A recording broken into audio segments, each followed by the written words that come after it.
شادية هي أيقونة من أيقونات الفن المصري والعربي.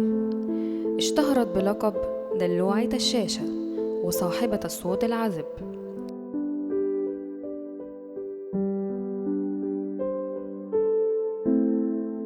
فاطمة أحمد كمال شاكر ولدت في 8 فبراير 1931 في القاهرة.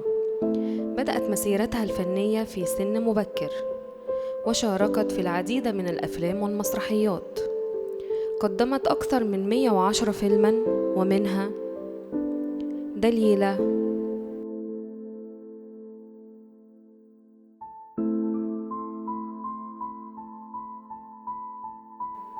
الزوجة ال13،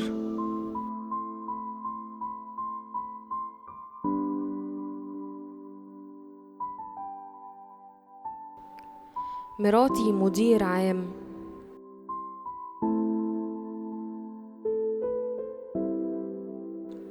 المرأة المجهولة،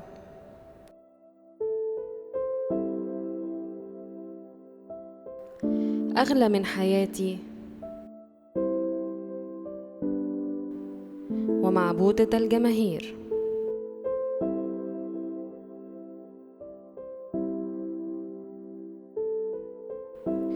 حصلت على العديد من الجوائز، بما في ذلك جائزة أفضل ممثلة في مهرجان القاهرة السينمائي الدولي.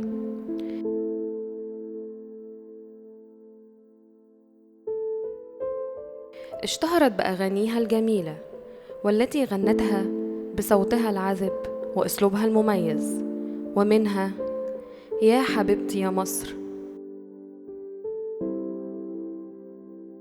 إن راح منك يا عين،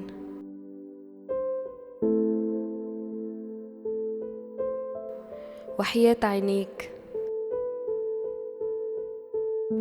أسمراني اللون.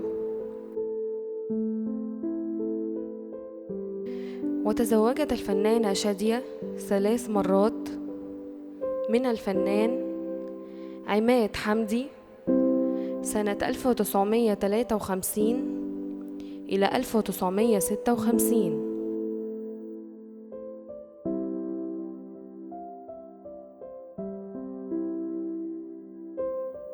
ومن المهندس عزيز فتحي سنة 1957 إلى 1959،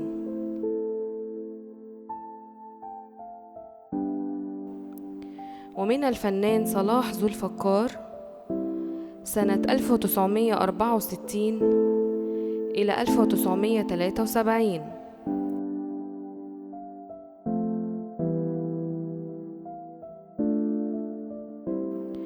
ومن أخواتها الفنانة عفاف شاكر التي تزوجت من الفنان كمال الشناوي.